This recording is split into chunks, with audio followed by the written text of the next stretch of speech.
এই রাজ্যের কংগ্রেস নেতারা কে কি বলছেন? চন্দনদা তার দৃষ্টিকোণ থেকে বলেছেন, আমি এই মুহূর্তে একদম জাস্ট কয়েক সেকেন্ডের মধ্যে আপনাদেরকে রাজ্য কংগ্রেসের প্রদেশ কংগ্রেসের সভাপতি শুভঙ্কর সরকার, প্রবীণ কংগ্রেস নেতা, বিধানসভার একটা সময়ের সদস্য আব্দুল মান্নান, তিনি কি বলছেন, এবং সঙ্গে অধীর রঞ্জন চৌধুরী তিনি বা কি বলছেন, আসুন দেখাই আপনাদের।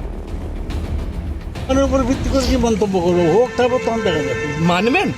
হোক তার না, তবে আগে থেকে বলতে যাবো কেন? হোক তারপর দেখা যাবে। মমতা বন্দ্যোপাধ্যায় এলে স্বাগত জানাবেন? আর সবটা হোক তারপর দেখা যাবে, আগে তো অনুমানের উপর ভিত্তি করে মন্তব্য করা যায় না। মানে অনেক তৃণমূল থেকে কংগ্রেসে অনেকে আসতে চাইছে, এটা কি ঠিক হচ্ছে? কংগ্রেসে এলে কংগ্রেসের পক্ষে কি সেটা লাভজনক হবে? দেখো, নর্দমার জল যদি পুকুরে পড়ে বা নদীর, নর্দমার জল গঙ্গায় পড়ে, গঙ্গার পবিত্র জলকে নষ্ট করে দিয়েছে। রাজীব গান্ধীকে গঙ্গা অ্যাকশন প্ল্যান করে সেই জলকে পবিত্র করতে হয়েছে। जो आरएसएस का विचारधारा और भाजपा का जो तानाशाही, इसका विरोध में हमारा नेता, देश का नेता जननायक राहुल गांधी का जो लगातार लड़ाई, कोई कॉम्प्रोमाइज कभी नहीं किया, कितना उनका ऊपर अत्याचार हुआ। हम लोग चाहता है Rahul Gandhi only the voice. मुझे तो लगता है लेंगे, शायद ले सकते हैं, बाद में ले सकते हैं। हमारी तरफ से अगर कभी कुछ पूछा जाए तब मैं कहूंगा, लेकिन अभी जरा सा भी मुझे पता नहीं है। मैं सिर्फ और सिर्फ अंधेरे में ही हूं। आप लोगों की जुबानी से मैं सुन रहा हूं, मुझे अपने तरफ से इस बारे में कोई जानकारी नहीं है। टीएमसी के हालात कैसे लगते हैं आप? বেশ, দীপঙ্করদা কিভাবে দেখবেন বিষয়টা? দেখুন, শুভ সন্ধ্যা সকলকে শুভেচ্ছা জানাই। মোদী সরকারের আজ 12 বছর পূর্তি উপলক্ষে পশ্চিমবঙ্গবাসীর সাথে 12 বছর সমস্ত মানুষ। প্রথম একটা বিষয় হচ্ছে গিয়ে তৃণমূল কংগ্রেসের সাথে মিশবে। 1998 সালে কংগ্রেসের তৎকালীন সভাপতি সীতারাম কৃষ্ণ মমতা ব্যানার্জিকে 6 বছরের জন্য সাসপেন্ড করেছে। 6 বছর হয়ে গেছে। আচ্ছা, আসছি দীপঙ্কর, আমি আসছি জাস্ট আপনার কাছে একটি যান্ত্রিক কারণের জন্য আপনাকে বিরত করতে হলে আমি জাস্ট একবার উপাসনার কাছে যাই। দলের নেতা কর্মীরা কে কি করছেন জানি না, তবে এটুক ঠিক যে উপাসনাকে আমি দেখতে পাচ্ছি বারবার করে সোশ্যাল মিডিয়াতে এসে মমতা বন্দ্যোপাধ্যায় এবং অভিষেক বন্দ্যোপাধ্যায়ের পাশে দাঁড়ানোর একটা চেষ্টা উপাসনা চালিয়ে যাচ্ছেন। যদিও কালকে আমরা শুনছিলাম যে মালা রায় সংসদীয় নেতৃত্বে উনি দায়িত্বে থাকবেন, সংসদে মমতাপন্থী থাকবেন, কিন্তু আজকে আবার সেটা শুনতে পাচ্ছি যে না, উনি বিদ্রোহী দলে যাবেন।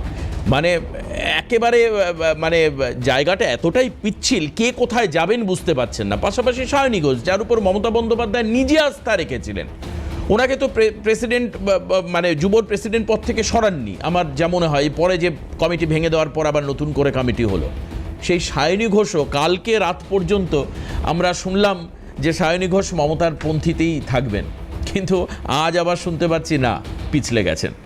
উপাসনা, এই যে পিচ্ছল রাস্তাটা তোমাদের কাছে কীরকম, যারা তোমরা মাটিতে নেমে মানে চেষ্টা করছো যে এই মুহূর্তেও ধরে রাখতে মমতা বন্দ্যোপাধ্যায়ের পন্থা, অভিষেক বন্দ্যোপাধ্যায়ের পাশে থাকতে চেষ্টা করছো, এরপর যদি কংগ্রেসে চলে যান মমতা বন্দ্যোপাধ্যায়, অভিষেক বন্দ্যোপাধ্যায়, তাহলে কি হবে? মানে তোমরা কি তারপরে সোশ্যাল মিডিয়ায় লিখবে যে কংগ্রেসের হয়ে তোমরা বলা শুরু করবে তারপর থেকে?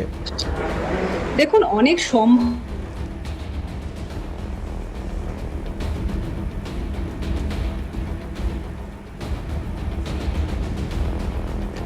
আচ্ছা, সংযোগ বিচ্ছিন্ন হয়ে গেছে।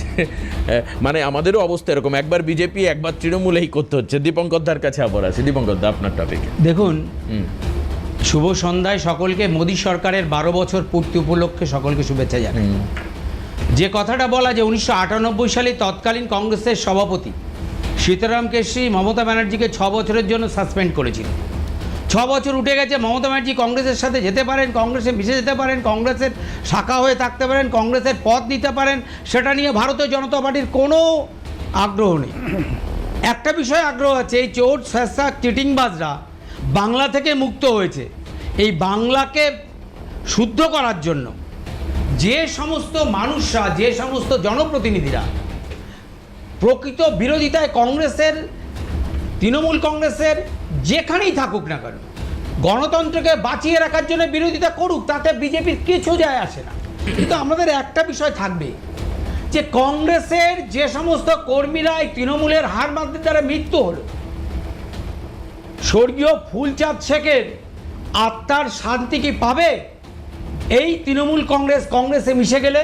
যেভাবে মমতা ব্যানার্জি সোনিয়া গান্ধীকে জড়িয়ে ধরে মুখটা ভ্যাচকাচ্ছেন, মার্জনা করবেন, কারোর সম্পর্কে এরকম কথা বলতে চাইনি, কিন্তু ছবিতেই বোঝা যাচ্ছে ইচ্ছা আর অনিচ্ছার পার্থক্যটা।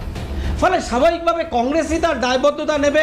না, চন্দনদাও কিন্তু বলছিলেন, যায় দাদা দীপঙ্কর দা, এই পদটা অনারারি পদ তিনি বলছিলেন, তার মানে ওই খানিকটা জোর জাবস্তি দলে ঢুকে পড়ার মতো একটা ব্যাপার। ছবিটা দেখলেই সবাই বুঝতে হবে, সেটাই আমি বলি। না, আমি ছবি দেখে বলছি, আমি পদ যেটা বললেন চন্দন। এবার চন্দনদা বলেছেন পদ নেই, সৃষ্টি হয়েছিল, আমি জানি না কংগ্রেসের সাম্মানিক পদ আর কি, সাম্মানিক পদে সাম্মানিক অনারিয়াম দিয়ে যদি যায় তাদের সাথে যাক, চোররা তাদের সাথে যাবেন, আমরা এখন সুবিধাই হবে বলতে যে তাদের সাথে মিশে গেছে।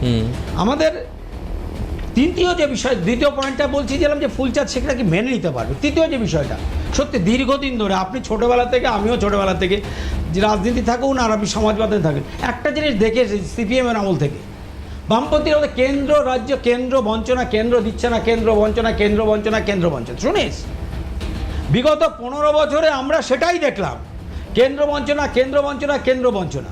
বাংলার মানুষ এই কেন্দ্র বঞ্চনার বিরুদ্ধে কেন্দ্রের সাথে সহযোগিতা, সামঞ্জস্যতা বিধানের জন্য নতুন সরকারকে দিয়েছে। আপনি ভাবুন বাংলার মানুষ কি দোষ না, করেছে? আমি সব এইগুলো নিয়ে আমাদের কোনো সন্দেহ নেই। ও দীপঙ্কর দা, একটা মিনিট, মানুষের রায় নিয়ে আমাদের সন্দেহ নেই, কিন্তু যেভাবে বিরোধী ব্লক তৈরি হচ্ছে এবং তারা বলছেন আমরা সার্বিকভাবে বিজেপিকে বা এনডিএ-কে সমর্থন করব, তাতে তো কংগ্রেসের যে বিরোধীতে এতদিন বিল পাস নিয়েছিল সেই রাস্তাটা আরো পরিষ্কার হয়ে গেল। তা সেখানে উনি আঙুল তুলবেন না আপনার দিকে? আমি আপনার কথাটাই চতুর্থ, আমার সেই পয়েন্টে, আমার তৃতীয় পয়েন্টে যেটা, যে কেন্দ্র রাজ্য সমন্বয়ের মাধ্যমে যদি রেলের 1 লক্ষ কোটি টাকা যদি 1 মাসের মধ্যে বাংলার জন্য আসতে পারে, তাহলে বাংলার জনগণ তার সুবিধা পাবে কেন? পাবে না কেন? আমুল প্লান্টের জন্য 6,500 কোটি টাকা যদি 1 মাসের মধ্যে বিনিয়োগের জন্য আমুল কোম্পানি আসতে পারে, বাংলার যুব সমাজে চাকরি পেতে পারে, কর্মসংস্থান হতে পারে, তাহলে এই বিরোধী, আমার কথা হচ্ছে গিয়ে বিরোধিতা করতে হবে, রাজনৈতিক বিরোধিতা থাকবে, কিন্তু সমন্বয়ের মাধ্যমে যদি বাংলার উন্নতি হয়, বন্ধা বাংলাকে যদি সচল করা যায়, বেকারত্বের বাংলা থেকে যদি সকারাত্মক বাংলাকে নিয়ে যাওয়া যায়, তাহলে করা হবে না। এবার আমি সংগঠন কেন হবে না সেই বিষয়ে তো কোনো সন্দেহ নেই। চতুর্থ বিষয় হচ্ছে গিয়ে যে কংগ্রেস এই যে তৃণমূল না, কিন্তু সংসদীয় গণতন্ত্রে বিরোধীরা দুর্বল থেকে আরো দুর্বল হবে। আমরা বলেছি গঠনমূলক বিরোধিতা কেন, বিজেপি যদি কোনো অন্যায় করে, গণতন্ত্রকে টিকিয়ে রাখার জন্য বিরোধিতার দরকার, এবং সেই গণতন্ত্র ভারতবর্ষই জরুরি, যে গণতন্ত্র শক্তিশালী হয়ে বিরোধীরা। আমাকে খারাপভাবে নেবেন না, এখন আপনাদের সরকার চলছে, আমি জানি না কি হবে এই তথ্য দিলে। দেখুন, কেন্দ্রে তো অ্যাকচুয়ালি ম্যাজিক ফিগার বিজেপির নেই, যেখানে দাঁড়িয়ে চন্দ্রবাবু নাইডু আর নীতিশ কুমার উপর ভরসা করে আপনাদের চলতে হচ্ছিল। এবং না, এনডিএ আছে ডেফিনেটলি, নির্বাচনে গেছিলাম এনডিএ করেই গেছিলাম, কিন্তু দাদা আমরা নির্বাচনে কি এনডিএ ভাবে গেছিলাম না আলাদা ভাবে গেছিলাম? জবাবটা দিন। না সেটা ঠিক আছে, না তাহলে আমরা জোট রাজনীতির পক্ষে, যে আমরা কেন্দ্রের জোট রাজনীতির পক্ষে, সাংসদ সংখ্যা বাড়াতে গেলে সরকার হয়েছে একবার বাদে, সববারই সরকার হয়েছে জোট রাজনীতি। একটু আপনি অধৈর্য হচ্ছেন কেন? আপনারা এখন শাসক, আপনাদের ধৈর্য ধরতে হবে। অধৈর্য নয়, আপনি কেনটাকে আমার জোট রাজনীতি আপনারা শাসক, আপনাকে ধৈর্য ধরতে হবে। শুনুন, যে সাংসদ সংখ্যা একটা বাড়াতে গেলে অপেক্ষা করতে হতো 29 সাল পর্যন্ত, হঠাৎ করেই 23 জন সাংসদ যদি বিজেপির দিকে চলে আসে কোনো পলিসিতে বা কোনো গেম প্ল্যানে, তাহলে সেটা তো বিজেপির অ্যাডভান্টেজ। সামনে একাধিক বিল রয়েছে, মনসুন সেশন সামনের মাসেই দাদা, অনেক বিল আছে। এক দেশ এক ভোট করতে হবে, কারণ ভারতবর্ষের নির্বাচনী ব্যয়। হ্যাঁ, আপনি বলুন যে এটা একটা পলিটিক্যাল স্ট্র্যাটেজি না। যারা মনে করে যদি এক দেশ এক ভোট হলে ভারতবর্ষের অর্থনৈতিক উন্নতি হবে, তারা যদি ব্লক করে বলে আমরা ইন্ডিয়ার সাথে আসবো, আমাদের কি অসুবিধা? বেশ, না সেটাই আপনাদের কি অসুবিধা, আমি সেটাই বলছি। বিজেপির কেন? আমি বলছি না যে এটা বিজেপি করেছে, কিন্তু তাতে বিজেপির অ্যাডভান্টেজ বা সুবিধা আছে অবশ্যই। কোনো একটা জায়গায় দাঁড়িয়ে সংসদীয় গণতন্ত্রের সংখ্যাটা মানের আছে, সংখ্যাটা একটা বড় সংখ্যা, অবশ্যই আমরা নিশ্চিতভাবে বড় সংখ্যা। সেটা যদি সংখ্যার মাধ্যমে দেশের সামগ্রিক উন্নতি হয়,